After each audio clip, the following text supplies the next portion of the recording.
Good afternoon, everybody. How is everybody doing? I have just woke up from night shift and we have lots to talk about. What a preview! What a preview. So let's see, we'll start coming in. Let's check to make sure the stream's all up and dory. I have the most important thing, which is coffee, which is clearly needed. Cool. Let's have a little look. We are healthy. Excellent, excellent, excellent. There's literally a unprompted live stream. I thought about doing lots of videos to do everything for today, and I figured, you know what, it would be easier just doing a big live stream and covering everything, because there's a lot to talk about. A lot of things have been shown and to do. So we're just going to do some socials, get some things shared. Bear with me, bear with me. And yeah, it was pretty cool. Did anyone stay up live watching it? I know I did. Well, I was working, but I had it on.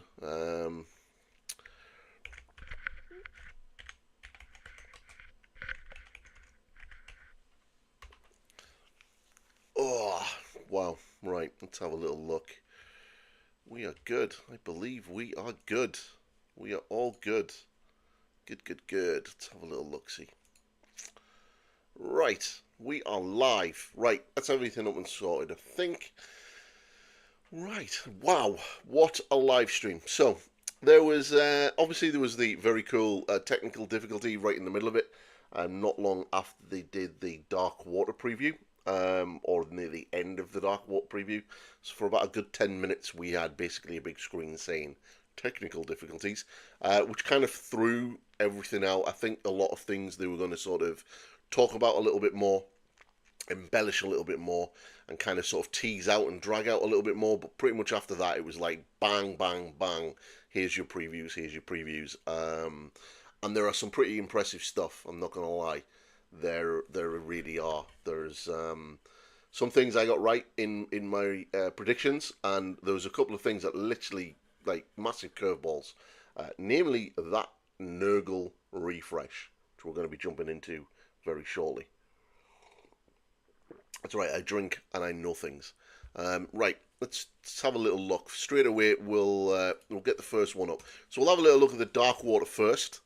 There is quite a bit about the Dark Water. So Dark Water, obviously, if you don't know what that is, it is the new Warhammer Quest game. An entirely boxed game. It does look pretty cool. It's very cleverly done. I was very impressed when they did open the box up and actually start showing everything that you get, because what you don't really see in this photo is that board that everything is on is actually like a booklet. It's like a poster booklet with all of the different playing surfaces on it, which is kind of clever.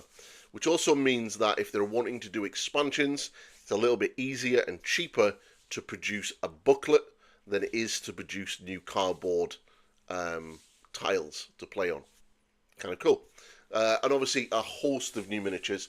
The ones in here regarding the Nurgle ones, I believe they are going to get rules in the new Maggotkin of Nurgle Battletome, which we're going to have a little look at in its own little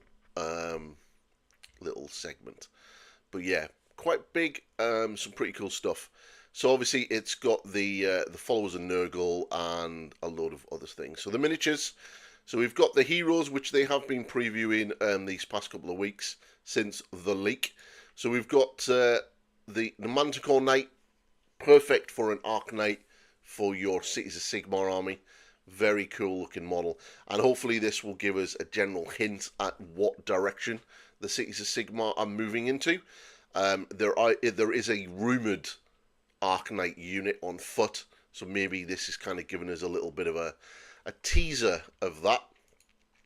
Then we have the Renegade Saint. Again, she's clearly obviously going to be something referenced into the Cities of Sigmar, and she's definitely got that Arc Knight feel to her, which is pretty impressive and pretty cool.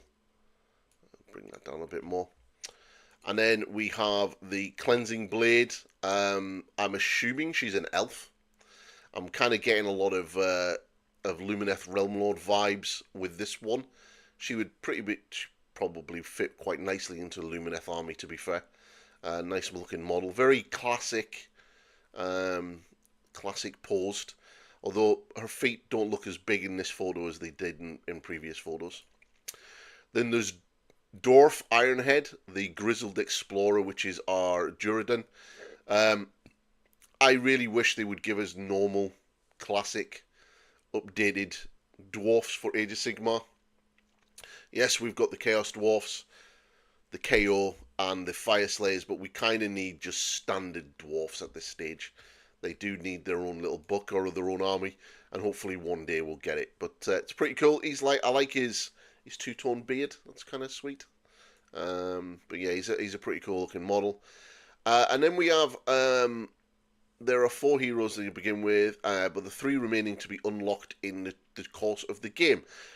Now, there's this guy, the Forest Prince. Now, this one for me is another one of those miniatures that they've kind of added this race, this sort of centaur faun type race that they've added to things like Warhammer Underworlds, and now we've got one in this Warhammer Quest. They're not in the Sylvaneth book, and I kind of wish that we would get more of this, because this is like a sub-faction or a faction itself that I would really love them to explore fully in its own little army, because I think they are really, really cool. And I would be definitely tempted to sort of do a collection of them. I like this guy. I really think he's really cool. He's got that sort of Native American feel to him, and he's like that centaur faun type thing as well. And it works really quite nicely with what's come out in Warhammer Underworlds as well. Then there's this guy, the Rampaging Beast, which is like a weird beastie druid monster thing. That's kind of awesome. Kind of like that. Really cool looking model. And then we have this sort of green wizard with his little familiar, the Jade Wizard. When I seen this one, I instantly thought that would be a really nice little wizard for my my Grand Cathay army for Warhammer. A nice sort of green wizard. Even in an Empire army, that would work quite well. You know, College of Magicka sort of being more of like a druid type sort of wizard. So yeah, that's a really, really nice miniature. If they ever do sell these guys individually, I would probably pick that one up. I like the little owl on his shoulder. I like his little weird monster. And yeah, all in all, this guy's pretty cool. And then we got to the sort of big bad guys of the box. And like straight away, this is a pretty imposing miniature. Like this is pretty cool. The Prince of Swords. Now, apparently all of this Nurgle stuff has rules in the Battletome for Age of Sigmar. So if you are a Magic and a Nurgle fan, you're probably going to want to get hold of this box purely just to get all of this as well, which is pretty good. But this is a really nice model. I like this guy. Interested to see what he does on the tabletop. Then you've got this weird cyst witch and a giant maggot, kind of mental. I did just notice that it does have like an extra person coming out the bottom. I'm assuming that this maggot tail is a part of it, with an extra sort of person coming out the bottom, which is messed up. Yeah, but kind of cool. And then we have the Cleaver. I'm really loving the new Blightkin. There's a lot of cool looking new Blightkin, and this is obviously a very cool champion for them. Really liking what they're doing with Nurgle. It's very, very cool. And then we've got this Shaman Foulhoof, which is an awesome Beastman Shaman. Again, if you're playing Beastman in Warhammer the Old World and you want to go down the Nurgle theme, this weekend you've just been given a smorgasbord of new miniatures to run in your Old World army and your Age of Sigmar army as well. But Old World fans, you know, you've got something here if you want to use it. This is a really nice Bray Shaman dedicated to Nurgle. That is a really cool looking model. Really cool looking model. And then that's not all. We also have the Clankerborn, which are I think these would be really, really, really.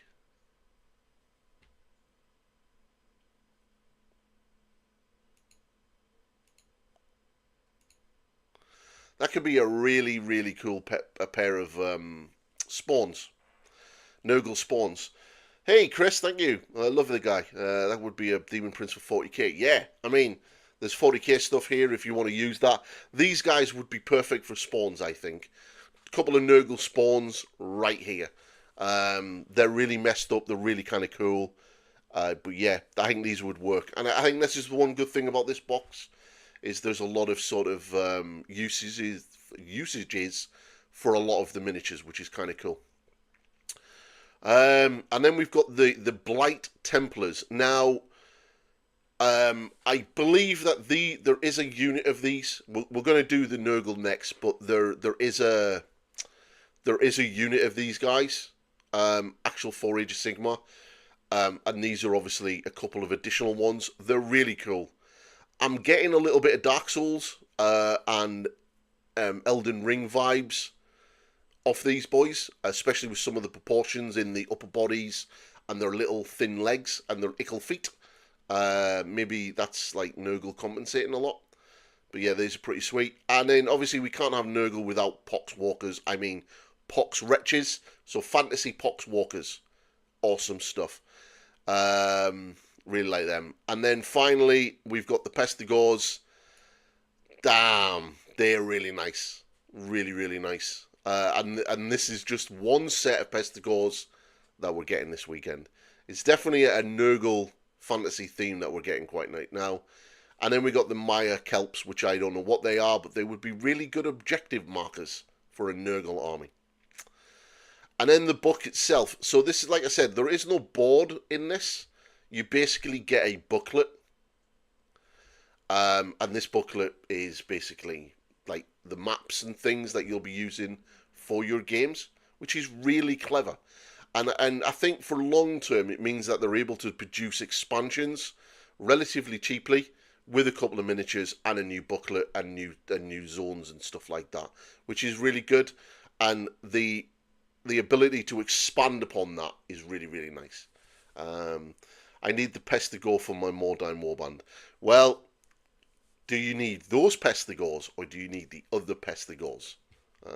Because there's a lot more coming. So yeah, they look really, really sweet. And obviously you've got all of the cards and everything else for this one. So I quite like it. I remember playing Warhammer Quest when I was a kid, the OG version. There's a really quite nice stuff in here, and there's a really little tidbits there for armies. Definitely interested to see what this means for Cities of Sigmar in the future. But let's move on to the next one, which is the Mighty King of Nurgle. And as I said in my predictions video, we're going to be getting some new Pestigors. I was right about that, but I did not see an entire refresh for the Mighty Kings of Nurgle. I didn't even hear anything about that, and then that's come out of complete nowhere and just is awesome. So we've got Festus the Leech Lord. He's now finally got a proper full plastic model, and this is a pretty cool looking model, I'm not going to lie. That is really, really sweet looking. Like, it is messed up, but pretty sweet. Apparently it has multiple heads. There are like 2 head options. There's one with a closed face and he looks kind of like weird. And then he has this open face. I'm not too sure if this is him shitting himself, or if it's just it's the back of this cauldron, but it kind of looks like he shit himself and it's gone up his back, which is kind of weird. But yeah, that is a very messed up Nurgle miniature, and it looks just awesome. So it's pretty cool. And then we have the Sylvan Knights, which are Nurgle cavalry. Yes. Again, if you are an Old World fan and playing Warriors of Chaos and you want to dedicate to Nurgle, They are literally giving you everything you need here. How many do you get in the unit? Doesn't say. I've got a feeling it's going to be about 5. So yeah, this guy. That's 2, 3, 3. We only get a unit of 3 of them. Can't be a unit of 3. It's got to be more than that.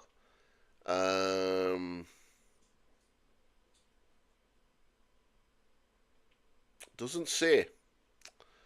Doesn't say, but they do look pretty cool. I've got a feeling it's a unit of 3 with different options on them.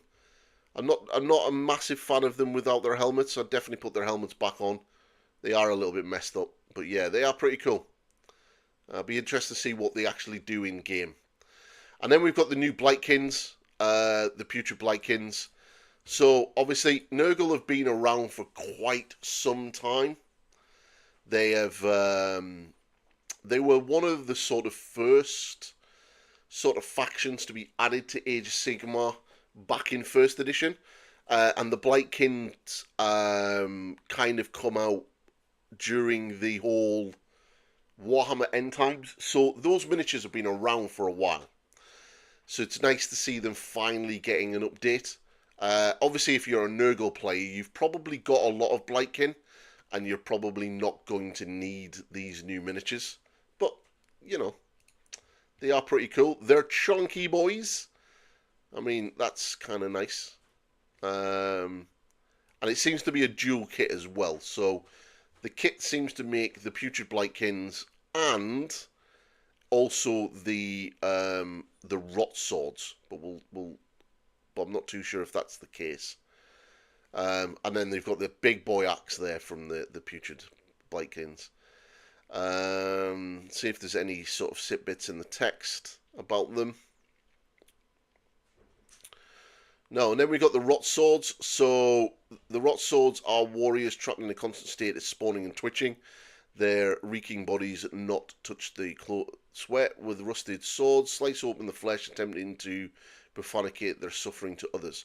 These are kind of cool. So obviously these are basically Nurgle Chaos Warriors. They're kind of nice. I don't think these are actually a dual kit. I think these are literally a completely separate kit. But yeah, really cool. Interesting with the way the studio have gone for this sort of metallic green colour, which is kind of sweet. And there seem to be quite a lot in this unit. Quite a lot of them. So at least 1, 2, 3, 4, 5, 6, 7, 8, 9, 10, at least 10 in a unit.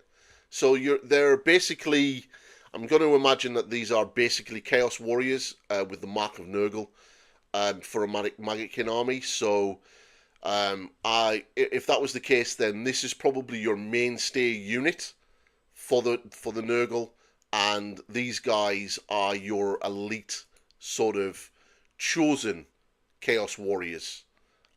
Is if you're going to look at the hierarchy of how that works. But they're really nice. I really like them. And then the Pestigors, which I knew were coming. I'd been told that these were coming, and that's why I'd said them in my predictions.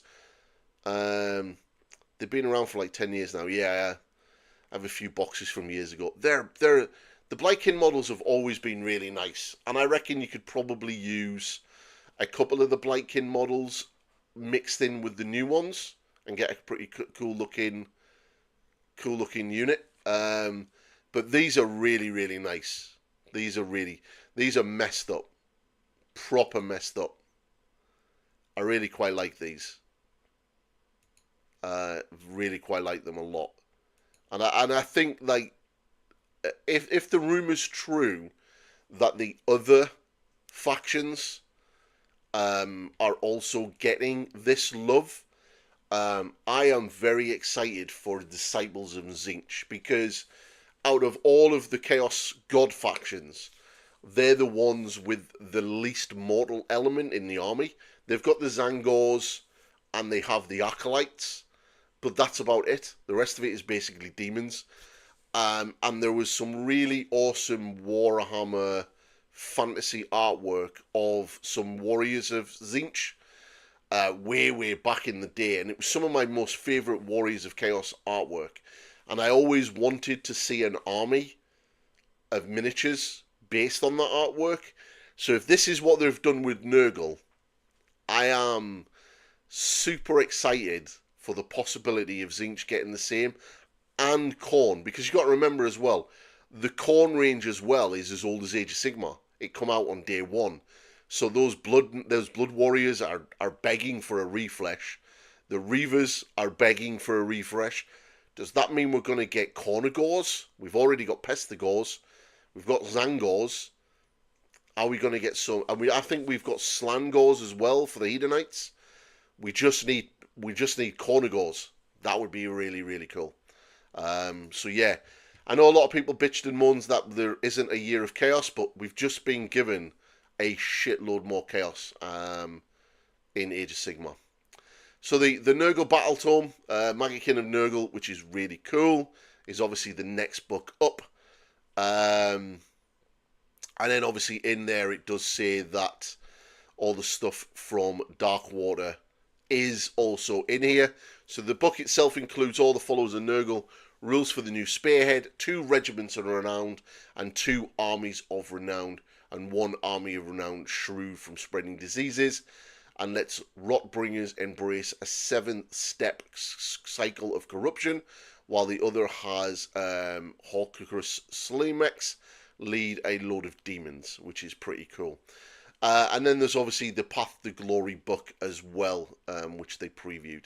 So there's a couple of new Spearheads. There's the Nurgle one, with the Warcry warband, lots of Nurglings, and a very cool Beast of Nurgle. And then there's the Pustles, which is again another demon regiment of renown. And then we've got the Path to Glory book, which is the Path to Glory Blighted Wilds. So another sort of Path to Glory. It's like kind of like a crusade for 40k. So this is going to be Nurgle, and by the looks of it, Cities of Sigmar.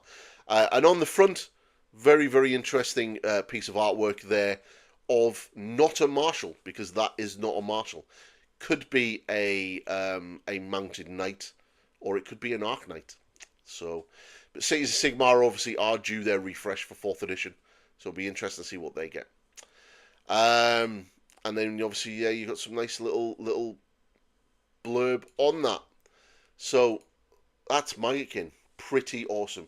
Courage and Honor. The Quest and AS Nurgle looks great. They are, but that's not the highlight for me. That's really not the highlight for me. So yeah, let's jump in. So we now jump into Warhammer Horus Heresy. And surprise, surprise, Cataphracti Terminators and Breaches was shown. We kind of knew this was coming. You know, they kind of already previewed them, and we had them teased a few months back. I'm gonna go out on a limb straight away, and I'm just gonna say this.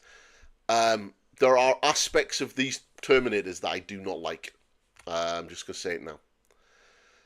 So the new Cataphracti, apparently they're a lot bigger and taller, but it's the first time I think the model design team was outdone by 40k, which is impressive. I don't know. What 40k stuff on the preview would you say they were outdone by? Because for me, the stealer of the show is later on.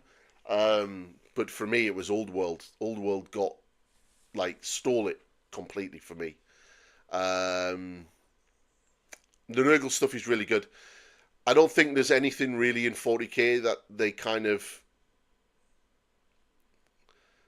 We'll get onto the 40k stuff eventually, but yeah, there are some sort of things there that's a bit meh. But these are pretty cool, new upgraded Cataphracti, and not just one kit, but 2 kits. You have a shooty kit, and then you have a close combat kit, which is cool. So these guys are, I believe, the shooty ones. They've got the Volkite pistols. You've got a Maul, a Power Sword, a Maul, a Reaper autocannon, which is kind of cool. Yeah, these are quite nice. I like the shooty versions. Yeah, the Age of Sigmar are knocking out the park as always. These are cool. These ones, on the other hand, even though this is a separate kit,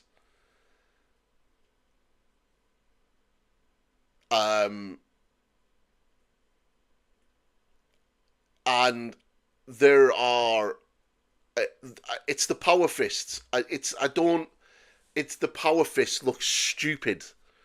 I don't know what it is. It's just the power fist weirded me out. I don't know if it's just the angle of the photo that they've been taken in, but it just looks weird. This weird sort of knuckle duster plate on the knuckles kind of looks off for me.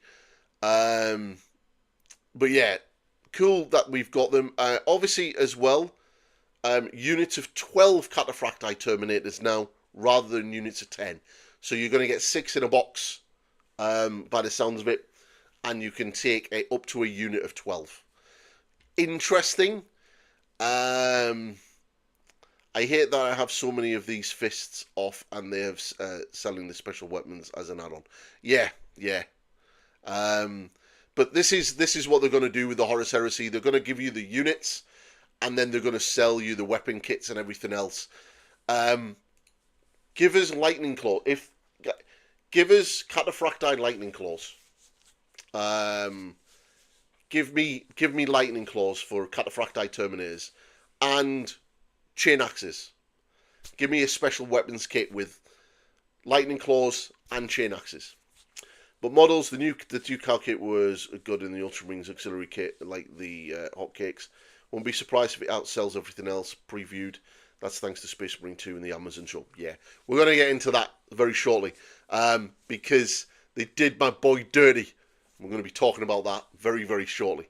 But yeah, it's cool that we've got this. The new breeches, I really love in the new breeches. It's basically the Mark III kit with obviously the shields and bolters. I'm a big fan of breeches. Plastic breeches, really, really cool. Love it. Love to see it. Finally. Hopefully we'll get the recon squads and then a destroyer squad. And then that's basically all the core units covered. But really happy with the 10-man breacher squad. Obviously, there is a new Battle Force box coming out because Games Workshop can't. Nope, not Galadriel. Games Workshop can't do a preview and put out new stuff without putting out a brand new box set to buy them all. So we're getting a new Plastic Assault Siege group.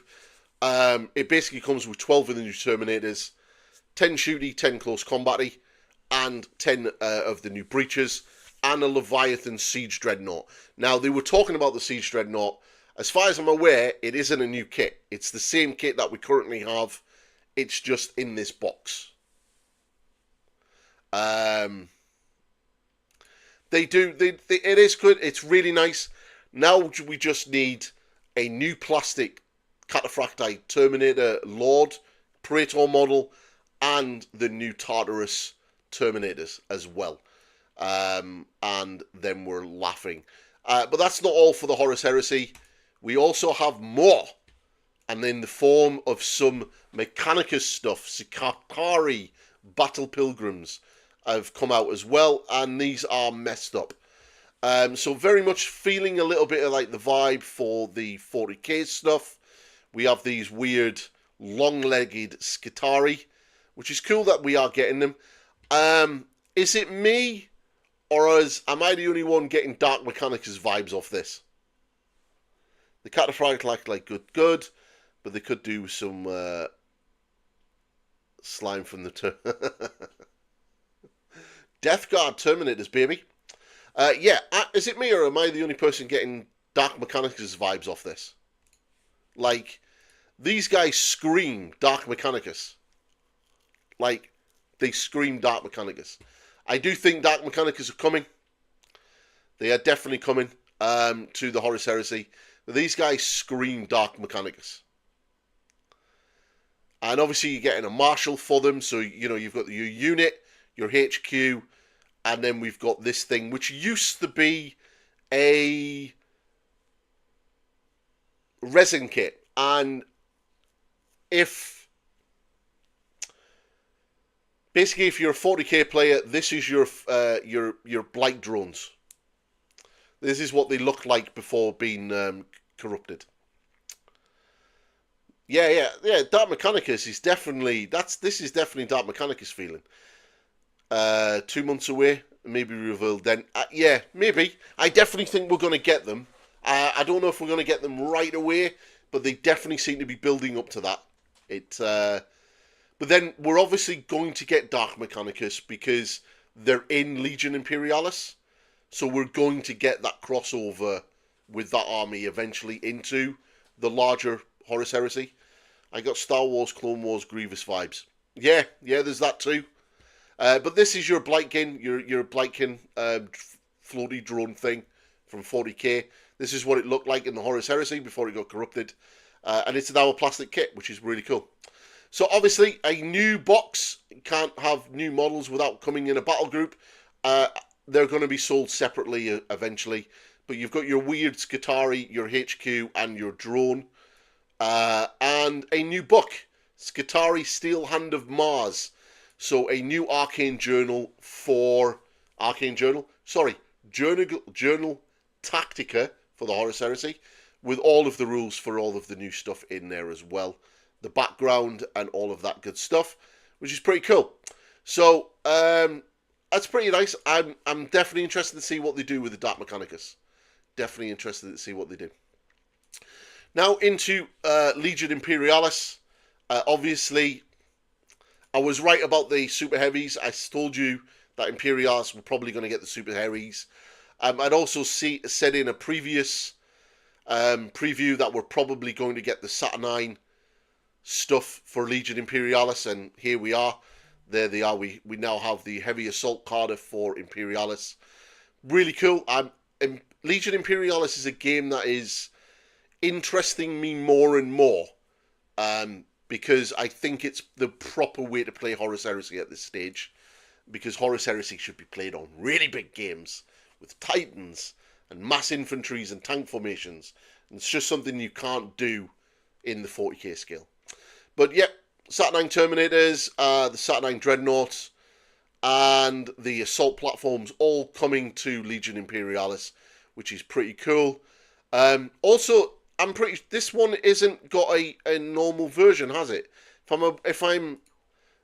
Correct me if I'm wrong, but the ones for the large scale Heresy game only has the autocannon variant. I am correct on that, aren't I? So the Gatling cannon and the rocket launcher variant aren't in the larger game yet.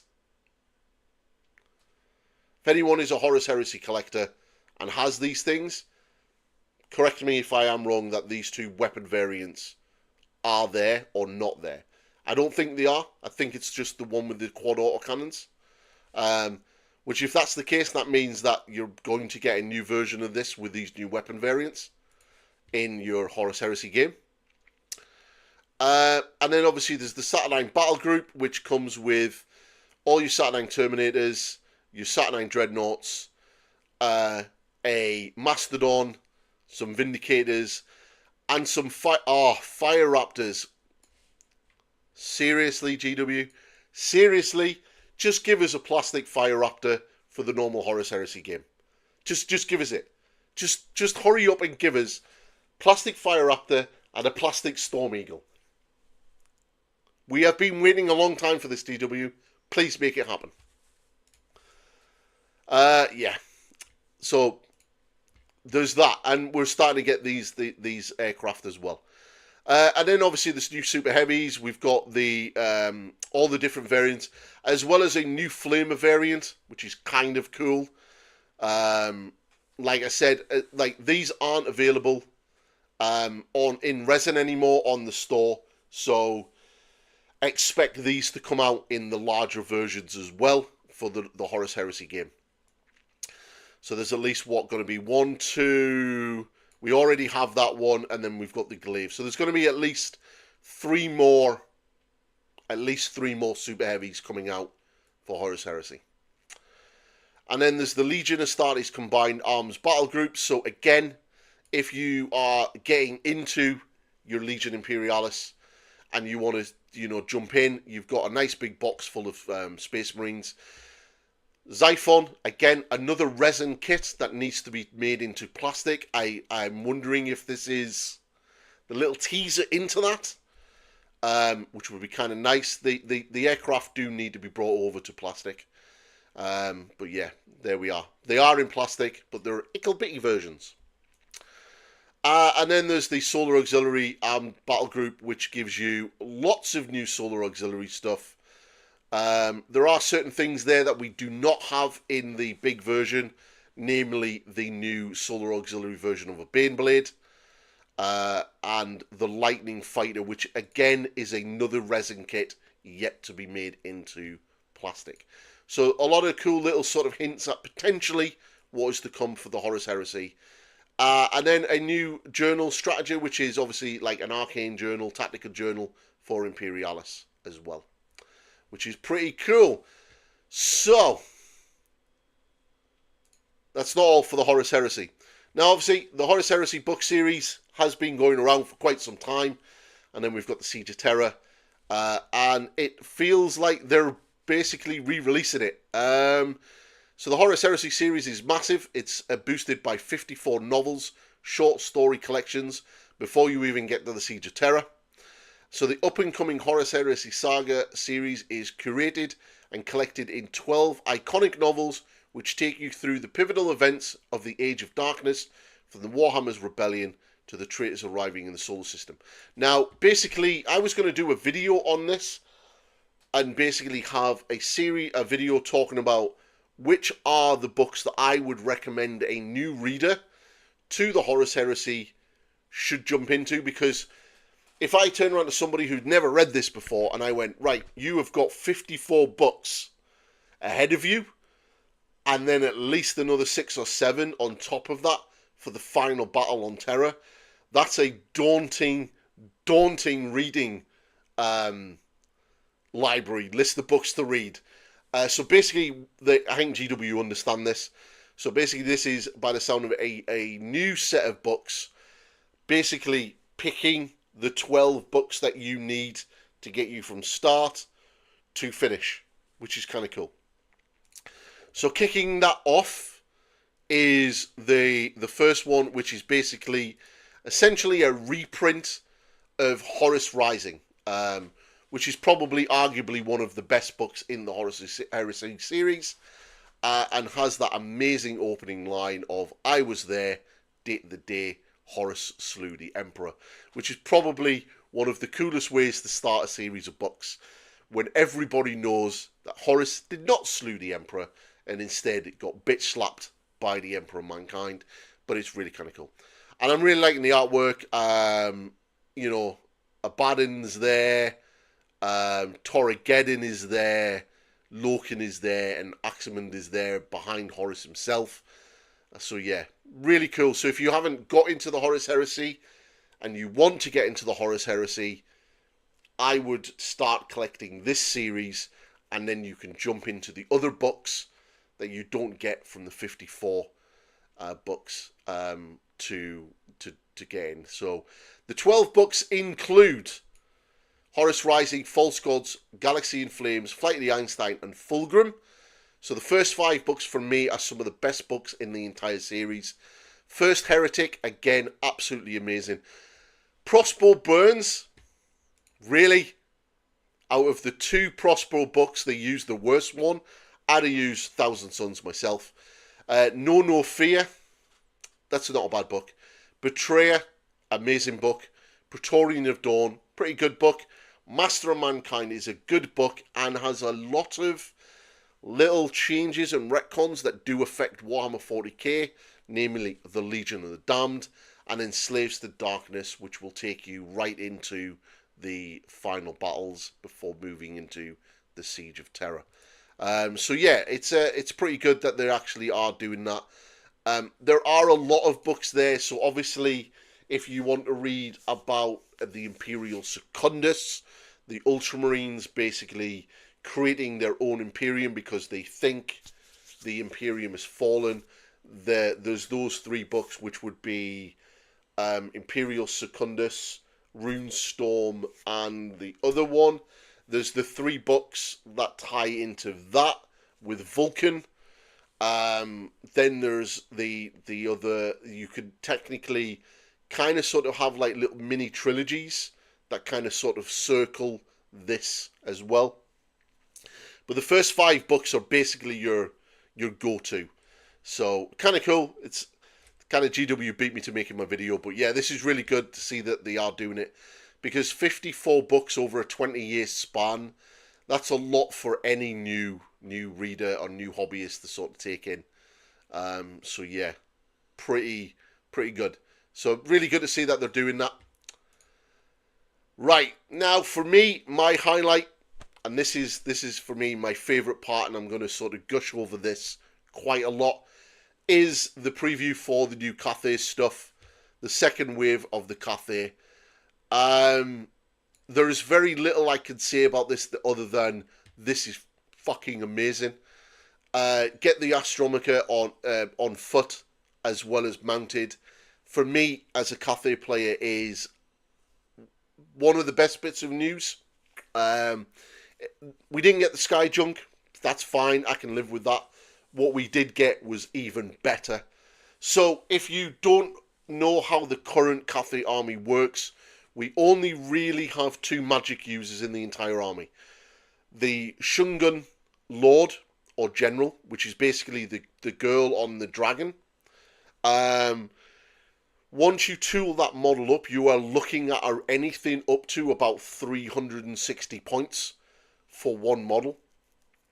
She's very limited on how she moves around because she is a monstrous creature, and she can't join units. And she's a lot of points. If you don't bring a Shingengan Lord, or if you bring 2 Shingengan Lords, it's pretty much how you're running them. You're literally limited to only bringing Mao Ying, who is a 480 point character model. So you outside of that, you have no other magic. You could technically bring a 60 point gatekeeper, put a wizarding hat on him, and have him running around as a wizard in your army, but he's only going to be a level 1, and there's very limited to what he can do. So we now have this, which is essentially a wizard on foot and mounted as well on a horse. And it also comes with a Crowman Familiar, which is epic because Crowmen are a really, really cool unit for the Cathay army. And hopefully we will get the Crowmen unit at some stage in the future. But yeah, this is really, really good. And this entire wave, second wave that we're getting for the Cathay, means big things for how Cathay are going to be run in the future. And I am so for it. So super happy that we're getting this model. And it absolutely looks amazing. I'm going to be picking up at least 2. So I can have multiples of them because, yeah, hopefully they'll be able to be level 4 wizards. And then you're not going to need to bring a Shingengan Lord if you don't want to. But yeah, really, really cool. And they have their own sort of little weird ways of doing the magic. The only other foot hero that we're missing at this stage is the Alchemist. And I don't think we'll get the Alchemist, as I said in my prediction video, until we get the other dragon, Mao Ying's brother, who is pretty much loving Warpstone. He's a bit of a crackhead when it comes to Warpstone. And yeah, the Alchemists are all about him. So I think we'll get the Alchemist when we get him. But either way, this is a dual kit, exactly like I've been talking about before in regards to how these kits work. You basically get a hero on foot and you get a version on the mount. Expect to see this a lot for heroes now for Old World. So, you know, if you get a wizard, you'll get a mounted version and a dismounted version, and then you'll get a fighty hero on horse and on foot, which we already have with the Gatekeeper, and we've already seen the Tomb Kings get. So expect to see a lot more of these dual kits for the other factions in the future. But that's not all. We also got the crane guns. So we were talking about what the fireworks meant for the Cathay, and I did sort of talk about that in my last live stream, that it could potentially be the crane gunners or the Nangao Grenadiers. We don't have the Nangao Grenadiers, but we do have the crane gunners. And yeah, this is big, because this means now that we're not going to be reliant on our balloons. More on the balloons in a second. And it means that we're going to be able to do a little bit of long-range shooting. Also, if you are a Cities of Sigmar player and you're wanting to use the Grand Cathay in your Cities of Sigmar army, you've got your Jade Warriors, which are perfect for your Steel Helms. You've got your Jade Lancers, which are perfect for your cavalry. You now have Crane Gunners, which are perfect for your Fusiliers. Epic. And you've got Mounted Heroes and Mounted Wizards as well. So cool. These are really cool. I really like them. Really can't wait to get my hands on these. And I believe you get 8 in a box. So, yeah. They're really good. I'll be interested to see what the range. I'm gonna guess now that they're gonna have at least a 36-inch range gun, potentially the minimum of 24 inches, at least strength 4, -1 AP. That's what I'm gonna be saying. They'll not have any. They'll have a couple of quirky rules to make them a little bit good, but I would imagine that they'll probably get potentially +1 to hit if they don't move, or they'll have some form of defensive save if they don't move. But yeah, I'll imagine that they'll get some quirky rules because it's Cathay, and Cathay have to be broken. So I'm fully expecting these guys and these guys to be the new broken shit in the Cathay army. And if no one knows what these are Iron Hail Gunners. They're going to be incredibly short-ranged, and they're probably going to pack an incredibly hard punch. I would say that these guys are probably going to have at least an 8 to 12-inch range. They're probably going to be at least a strength 4 to strength 5 shot, and probably high AP. Yeah, they're probably going to have a high AP. I wouldn't be surprised if they don't have a flamer template as well, coming out of them. But yeah, they're really, really good in Total War 3. So I'm going to imagine that they're going to be incredibly good on the tabletop as well. And then a massive surprise was these, the levies. Peasants. I never expected to see peasants this side of the next edition. I honestly didn't expect to see this at all. I thought they were going to do everything but the peasants. So we've now got a peasants unit, and they come in either with bows or spears. I'm loving the little Chinese wicker hats. The banners are really cool. The different heads are really cool. They really look awesome. And yeah, cheap, chaff infantry.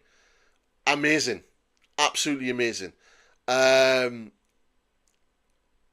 The only thing that I think is going to be really funny is watch these guys be better than men-at-arms for Bretonians and cost the same amount of points. I guarantee it. These guys will be the same amount of points as men-at-arms and way, way fucking better. But yeah, basically, you know, so cool. Again, the army really needed it. So obviously, lots of new miniatures means a brand new box. And what better way of getting a brand new box than getting a reinforcements box with all of the new stuff. So it's going to include 53 new models. It's going to have 30 peasants, which you're going to be able to build as spearmen or as bowmen. You're going to get 12 Iron Hail Gunners and 8. No, not 8. Yeah, 8 Crane Gunners teams as well, which is cool. So yeah, a really nice little boost to the army. Really happy about the hero, to be fair. And yeah, this is a good box. A really, really good box. Obviously, this will all be sold separately afterwards. But yeah, really super excited for this. But that's not all. We are getting a brand new Battle Tome. a new arcane journal for the Grand Cathay, and there's a lot of things in here that are very important to talk about. So, obviously, it's based around Breach of the Great Bastion, so this is based in Cathay itself, which is why we have the peasants in there. But there are a few things in here. First things first, obviously, it has a new, and this is the most important thing, a new Grand Cathay army list that replaces the original in the original Arcane Journal. And this is obviously to do with the new units being added in, the two new range units and the peasants. It kind of also means that the Jade Fleet and the Grand Army of Cathay are now going to be very much distinct. One of the things that I'm expecting in this new army list is the change to how many lanterns you're going to be able to take. So I'm fully expecting that to change, and I'm very intrigued to see what other changes they're going to be making. So they're also saying that there's a new army of infamy, the Warriors Wind and Field, which obviously this will be centered around the new models, so it'll be based around the new Crane Gunners, Iron Hail Gunners, and the Peasants. Plus rules for Celestial Forged Armor, Masters of the Elemental Winds, and the Wills of the Dragon. Now, let me just check something a second.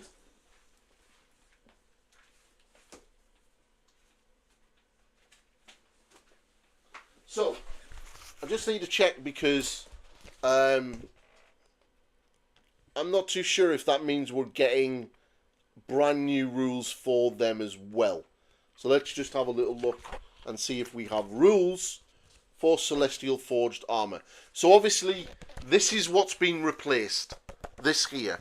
So the original Grand Army list has been replaced with a brand new one. And I think this is where the changes to balloons are going to come into it. Let me go to the special rules.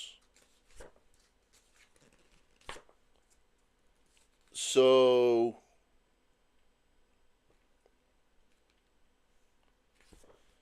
yeah, let's have a little look.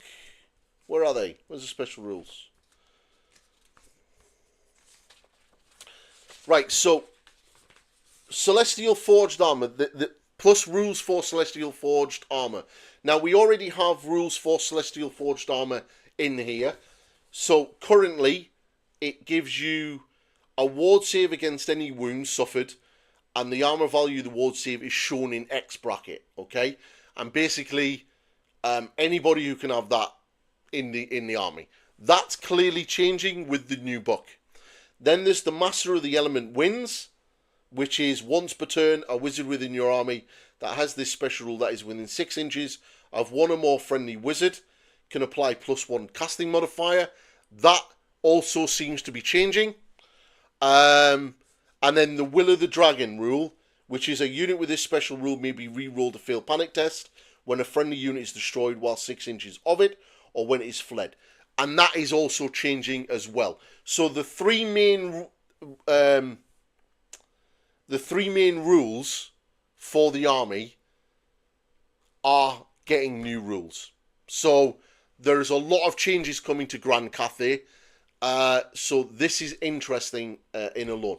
Now, I don't know if that means the elemental winds rule between the yin and yang is going to be changing, but the three main army rules are changing according to this article, which is really, really big, because with the new way that you're going to be building your army and how the army operates. With those changes, that's kind of what they're addressing. Not what I expected. I expected them maybe to put out a new battle tome or an FAQ with a new profile for the Sky Lantern, kind of toning it down somewhat. But the issue with Sky Lanterns is not the basic generic Sky Lantern, it's the character Sky Lanterns. So I'm gonna guess now that you're only going to be able to bring one character in a lantern per army. That's it. Just a magistrate or a strategist in a lantern. And the lanterns will literally just be in the rare choices. So you're not going to be able to bring a Grand Magistrate and then have another one in special and then have access to them in rare. I don't think that's going to be a thing anymore, apart from the Jade Fleet Army of Infamy. I do think at some stage we are going to get a Sky Lantern Fleet Army of Infamy, but I think that's when the Sky Junk comes out.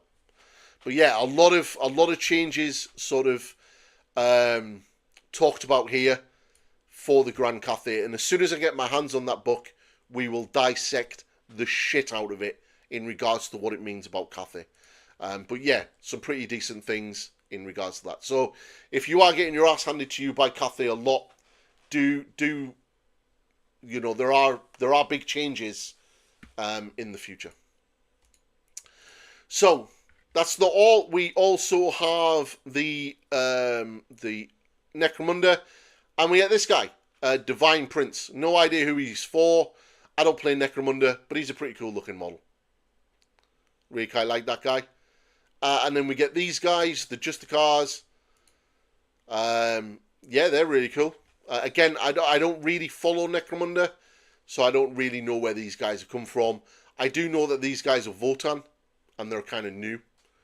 And these guys have, I don't know if these guys are new or they're a sort of slightly different version of what's come before. And there's a new book, which is pretty awesome. I'm not really going to touch too much on Necromunda because I don't really play the game. Now we're going into 40k. Now, there are a host of new heroes. So we've got this guy for the Leagues of Votann, which is a pretty cool Berserker HQ. I'm assuming he's going to be able to join Berserker units. And he's pretty cool. You know, he's a 40k Slayer. I like it. Yeah, really awesome. Then there's the Twin Lance, which are basically like, I'm kind of assuming that these are like lieutenants for Tau. They're kind of like that, and I like the fact that they are named characters, and there's two of them, and they've got a really cool looking crisis suit, which is kind of awesome. And then we've got the Prime. Yeah, the Prime is cool, but Warriors suck. So hopefully he'll make Warriors better.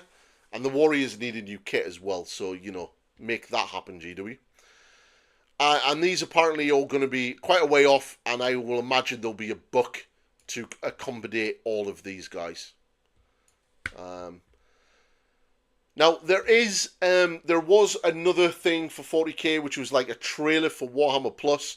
I'm not really going to go into it because basically it looks like a new season of Black Talon is coming out, season 3. There's another live sort of really high sort of animated show, a little bit like we just had with the Age of Sigmar, Sigmar's Toll, coming out for 40k. Around about some cities Sisters of Battle, and there looks like some new Hammer and Bolter episodes as well coming. There was a big trailer for it. I'm not really going to go into it because even though I do subscribe to Warhammer Plus, I'm still on the fence if it's actually worth it. 3 new shows that will probably get sometime in about a year's time. And there'll be like maybe 3 or 4 episodes. I would imagine that the episodes for Black Talon is probably going to be quite a lot. There's probably going to be about 4 or 5, maybe 6 of them. But the rest of it, there'll be quite small amounts. And GW try to boost this up of like, hey, look at this, what's coming. And quite honestly, it seems to be more hype than actual substance. So yeah, I only subscribe so I can get access to the apps, and that gives me it, to be fair. So yeah, we've got these guys. Now finally, we have probably the Ultramarine stuff. Now it isn't the Vanguard, the Tyrannic War veterans. It is a lot of something else. So it is basically the 500 worlds. It's kind of what has been sort of leaked, and it's a lot more than we expected. It's this, I feel, is the end of edition narrative. Is basically what this is, or at least that's what I think it is. One of the biggest things about the whole thing is obviously Titus, or Captain Titus as he is now known, is in charge of the second company. You're all going to ask, what happened to that amazing Scottish good-looking bastard from Space Marine 2? Well, it would appear that he's dead. So they mentioned, when we got the Sikaris preview, they mentioned in there that Gilliman and Marius Calgar both agreed that the newly promoted Captain Acheron isn't going to lose his place as second company captain, and that Sikaris was going to go over and take over the Victress bodyguard, and Acheron was going to take over and continue being second company captain. And basically in the next preview of the Ultramarines, we find out that Acheron is pretty much dead. Yeah. So, and it's pretty much, as Captain Acheron, the former leader of the second company, well, there's usually only one way for a Space Marine job to open up, and we'll take a little closer look at that next week. Now, does that mean he's dead, or does that mean he's a dreadnought? Because there's only really one or two ways this is going to go. He's either dead, or he's a dreadnought. And if he's a dreadnought, I hope he has the rule of, I can only give you 3. Because that would be really funny. But either way, Acheron is gone. What does this mean for Space Marine 3? Who knows?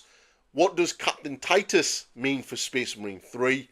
Is Captain Titus going to be the main character of the game?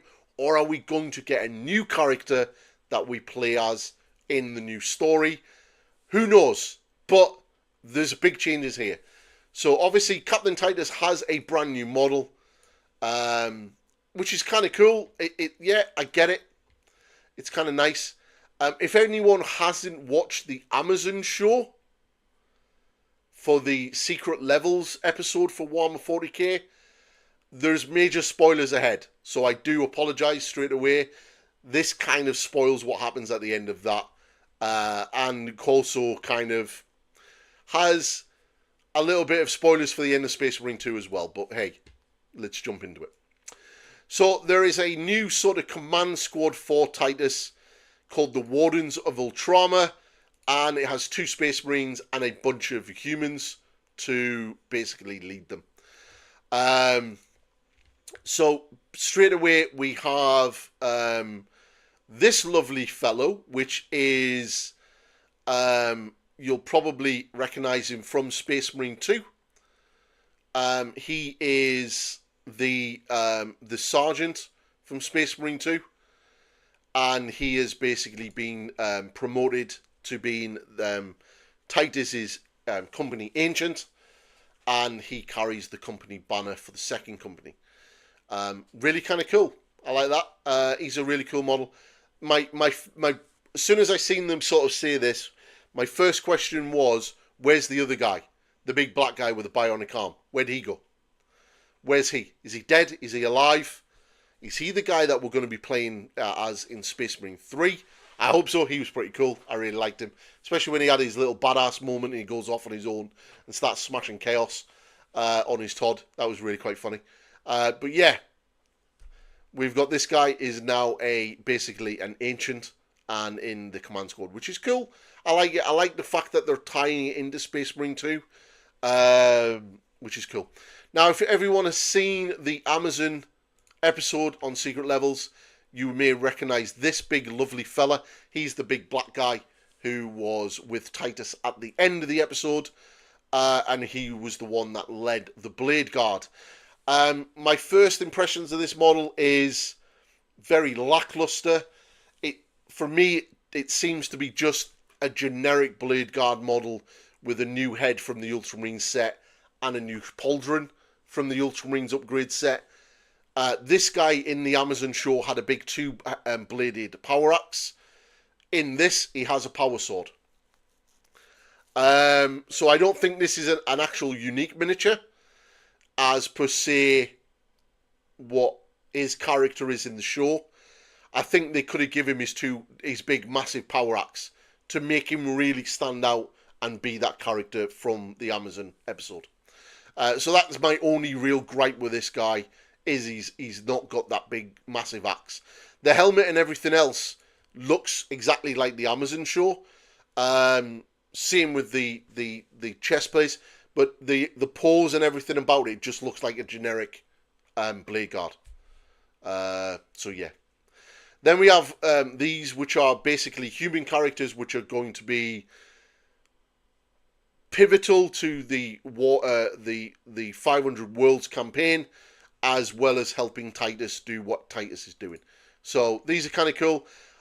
I would imagine that these are probably going to work well in an Imperial Guard army. So yeah, pretty cool. And then we have this big new character for the Necrons, which is really awesome. There's a lot of Necron stuff. Obviously, we've already had leaks for this as well in regards to the Nightbringer. So that was what this was going to be tying into.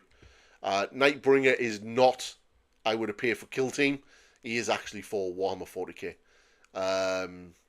But even though he has rules for Kill Team, he's going to have mainly rules for this. So there's this guy, which is cool. And then there's this, which was the leaked battalion box for 500 Worlds. So it contains all of this stuff, which is cool. So it is legit. It wasn't a Photoshop. And then there's the Nightbringer himself in his new plastic kit, which is really, really awesome. And he's going to have 40k rules in this. And then there's the 500 Worlds itself. So what this is the 500 Worlds is the next major narrative expansion for Warhammer 40k, which I'm kind of going to take that as this is the narrative campaign at the end of the edition. Presenting in a set of 4 books enclosed in a decorative sleeve, the 500 Worlds, Titus tells the story of the Ultramarines' reclamation of the embattled Vespotera front, where Titus and the Ultramarine Second Company are locked in a desperate struggle against the Necrons. Seriously, the Necrons?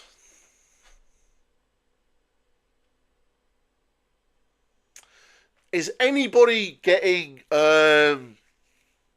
Ultramarines, Nightbringer vibes with this general story? It's like Uriel Ventress has been taken off the store.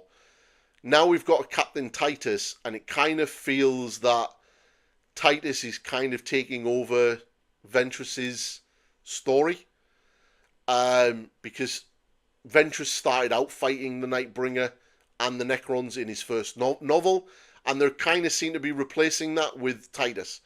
Like, for me, why is this not against Tyranids? Like, Tyranids are the big bad of the setting for 10th edition. This should have been either against Tyranids or against the Death Guard. Like, what the fuck? Seriously. I think this is a massive missed opportunity. They keep going back to Necrons when that was 9th edition. We're into 10th edition.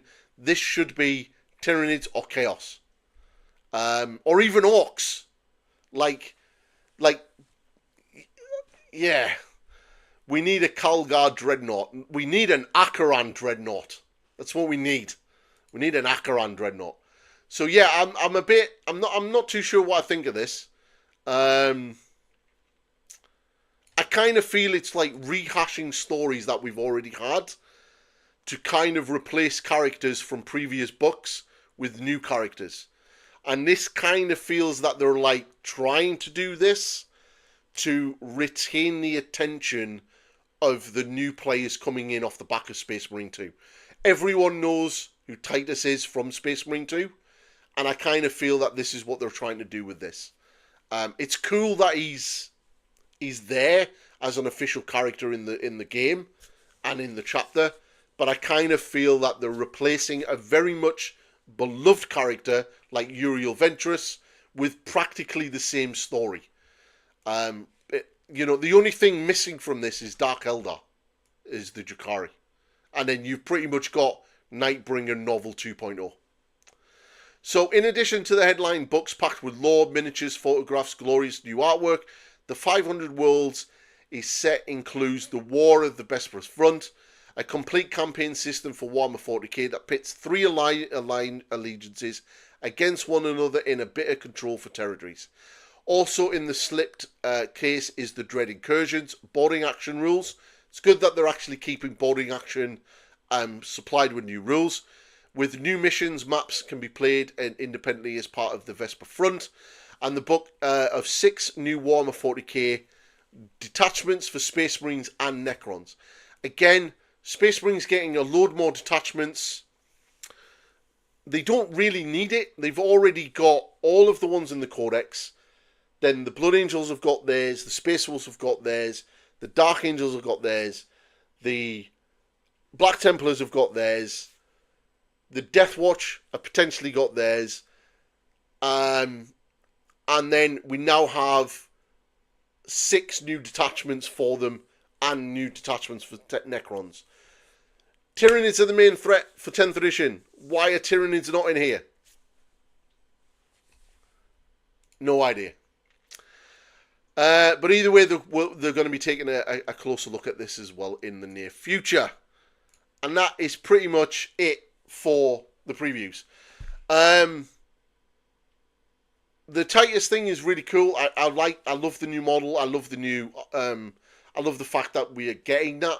But I kind of feel that he's being used to replace Ventress. And as a fourth company fanboy, I'm not too sure how I feel about that. Not too sure I feel about that at all. So yeah, but for me the highlight was the Cathay. I am super excited for Grand Cathay and what this means in regards to this book. The new book is going to bring a lot of new changes. I'm going to be doing a video on that right now as soon as I've finished here. We're going to be talking about that in that video. So obviously, if you are just catching my live stream and just want to know what I'm talking about with the Cathay, there's going to be a separate video on that. I'll do videos on certain things as it pops up, especially about the Acheron debacle situation once we know a little bit more. But yeah, either way, pretty good. But yeah, wow. Who enjoyed the previews? What's everyone's favourite part about it?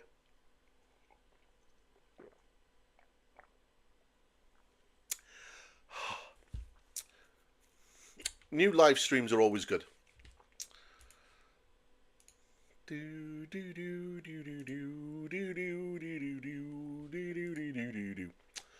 Chris, what was your favourite? What are you looking forward to the most?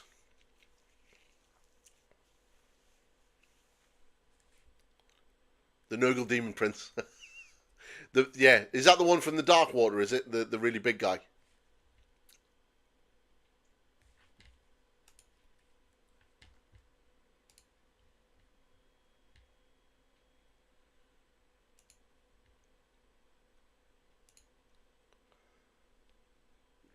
Yeah, like the new Nurgle stuff in Dark Water is pretty cool. To be quite honest, really quite cool. Quite impressed with that. Yeah, the Warhammer Quest one. Yeah, he's pretty cool. I was quite impressed with that. To be fair, he is a nice looking model, and he's massive. I mean, if you look at that on the table, like. That's a big boy. He's a big boy. So yeah, that could work really well as a Demon Prince. Yeah, that's really cool. Yeah, that's really cool. For me, it's the Cathay. I'm super excited for the Cathay. The Horus Heresy stuff is really good. There's a lot of little teasers there for potential of what's going to be coming in the future for Horus Heresy, which is good. And Legion Imperialis continues to grow interest in my mind. And I think that potentially if I get back into Horus Heresy, I think Legion Imperialis is how I might do it. Would you like to see me paint some Titans?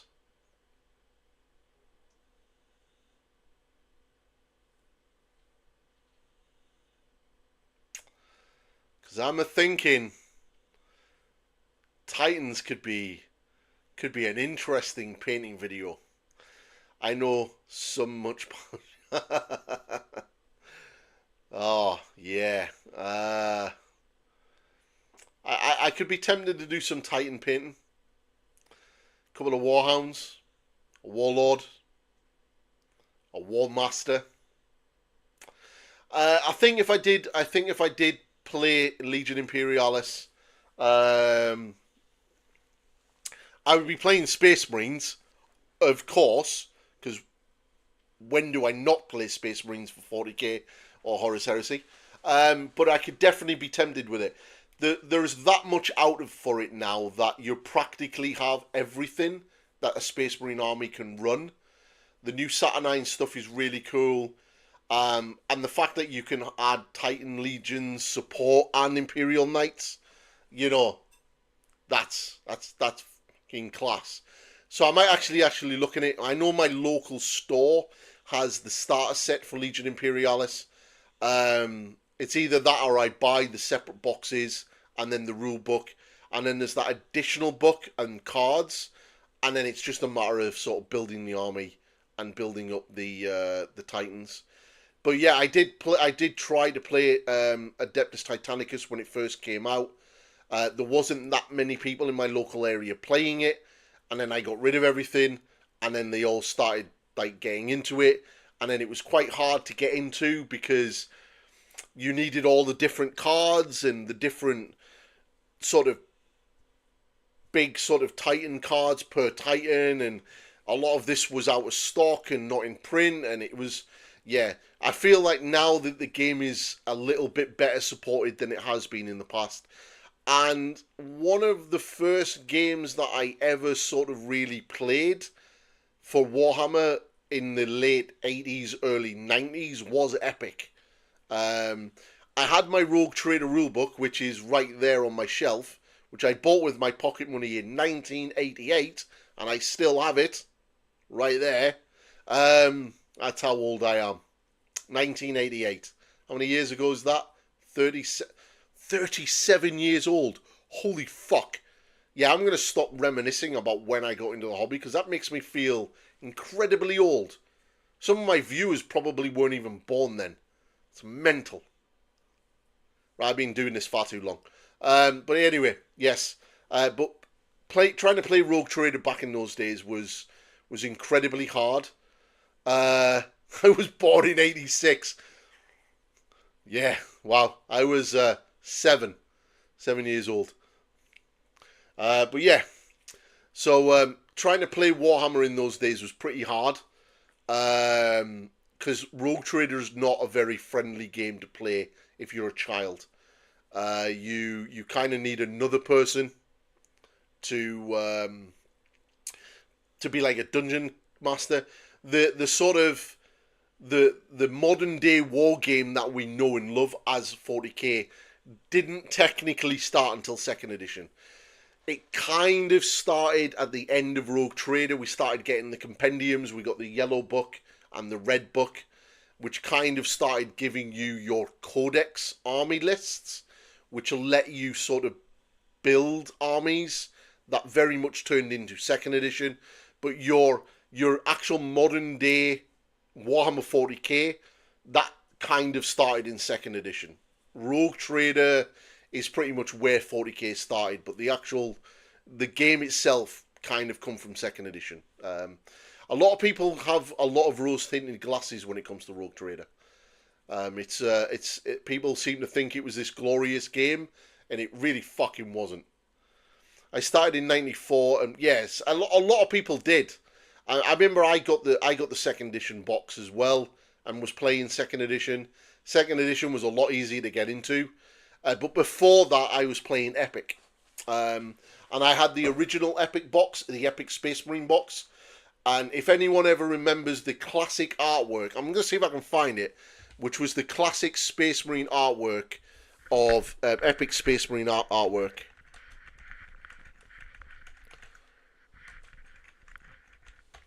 Let me have a little look. So we had this one here. We had this one. This one right here. This one here. And everyone remembers that. Because it's basically Al Pacino from Scarface as a Dark Angel Space Marine. Like, that was the original artwork for Space Marine back in the early 90s. And then we got the next box, which was this one up here. The Epic 40K as it was. And that was a really cool box because it come with a load of Space Marines versus Eldar, and you got a Warlord Titan in the box as well, which is really cool. And then we started getting the rest of it. But yeah, that was... So, like, for me, my first proper wargaming was done in Epic. And it was great. And I remember my father wanting to build hills, and we'd got a load of polystyrene tiles that were quite thick, and I was only about 9 years old at the time, and I drew out the circular shapes on the tiles, used the craft knife and cut them out at an angle, and I had like these larger ones, then smaller ones, and then smaller ones. Now, nobody told me that if you put super glue on polystyrene tiles, the super glue melts the polystyrene and gives you fumes that get you high as a kite. So I was in my bedroom with my window closed, and I cut all my tiles out, and I covered them in super glue, went to glue them together. Obviously, they melted. I got high. He come upstairs, see me rolling around on the floor, giggling like an idiot. And then I had the worst hangover ever as a child. And then he had to go home and drop me off back at my mum's and explain to my mum why my head was pounding, I wasn't feeling very well, and I was high as a fucking kite. Which was really quite funny. So looking back on it, you know, don't mix polystyrene and super glue. It's not good for your health. And if you do, make sure you are in a well-ventilated room and you're wearing a mask, because safety first, people. But yeah, one, I probably have not been using that knife when I was a kid, unsupervised, and I certainly shouldn't have been in a room covering polystyrene tiles and super glue in a room that had a window closed. So yeah, great parenting, perfect. The man's an asshole anyway. But yeah, it was pretty much, I was pretty much using like a craft knife like this. Yeah, using something like this as a 9-year-old is probably not the best idea. But yeah. So for me, Epic is kind of where my love and interest got into wargaming really started. The miniatures were always kind of there. I sort of when I was around about 7-8 years old, my babysitter had given me a load of Rogue Trader Space Marines, some plastic ones and metal ones, and a polystyrene Warhammer castle, and I would play with them like toy soldiers, like action men, as a kid. And it wasn't until I got my pocket money and we went into Aberdeen, the Aberdeen store, that I bought myself the rule book. Because I knew what it was. I just didn't really know what it was in regards to the game. And I just remember just reading the stories and looking at the artwork and just being absolutely mesmerized by it. And just so encapsulating. And that, for me, was where I got the hook. You know, I love Space Marines from that point on. So having Epic, which was an army of Space Marines and Titans, was really, really fucking cool. So yeah, I might get back into Epic or Legion Imperialis. So I think for a Legion wise, so you know what, I probably will, and we can have some really good fun doing some painting for it on the channel. Yeah, I might, if you are in the Discord. In fact, I will put a link for the Discord now. So if you haven't joined the Discord, I will get a link.